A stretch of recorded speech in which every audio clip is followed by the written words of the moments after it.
Hello everyone, my name is Reegan Fischer, and today I'll be talking about medical tourism. The first thing I'll be talking about is 3 takeaways I got from the 4 beds video. The first takeaway I got is procedures in a different country are also often more cost effective, which is a really big reason why people cross borders, state lines, or go to different countries for medical reasons.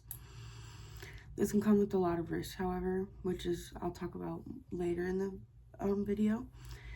The second takeaway I got is COVID boosted medical tourism because people looked after their health a lot less during this time. And because of people looking after their health a lot less, by the time they actually went to get the health care that they needed a lot more invasive care than if they would have gotten looked at right away. The third takeaway I got from this video is support is a really big thing for people struggling with medical problems, and people who travel for medical care don't always have that right around them. So a lot of hospitals or medical centers will try to mimic that as best as they can. The primary message that I got from the TED Talk was some countries might not have enough supplies, so they have to make sketchy transactions to get what they need. The main one that pops in my head is organ transplants. There's a lot of sketchy stuff that goes on with that outside of this country, or if you try to go a cheaper route, because oftentimes they sometimes don't pay the donor as much as they should get paid, and you don't know that, or there's just really sketchy stuff that happens.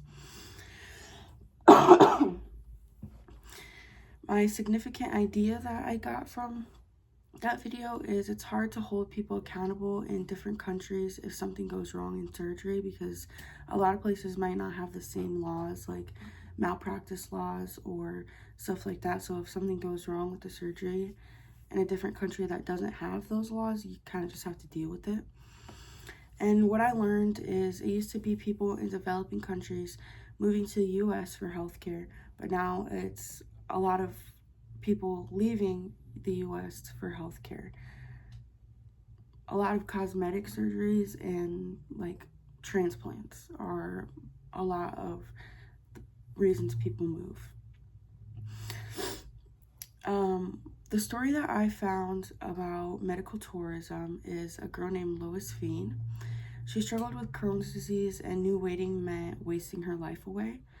So she was really desperate, and she was aware of the risks, but she knew there was nothing else to waste, and her Crohn's disease would kill her in a more painful way than if the surgery would go wrong. She explains how important her research was before going to get medical treatment. She recommends hiring a professional like a lawyer and accountant to help plan for your safety and finances. She explains how important research is to, again, looking into different laws about medical treatment in different countries, like the malpractice laws, or just things that can kind of back you up if something does go wrong. Something in my personal life, well, it's not my family, but in my hometown, a family named the Lloyds did a benefit to raise money to go to Switzerland for their son's cancer treatment.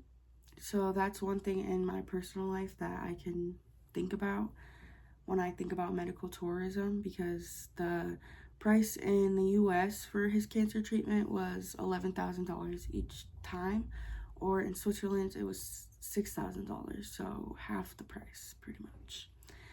Thank you.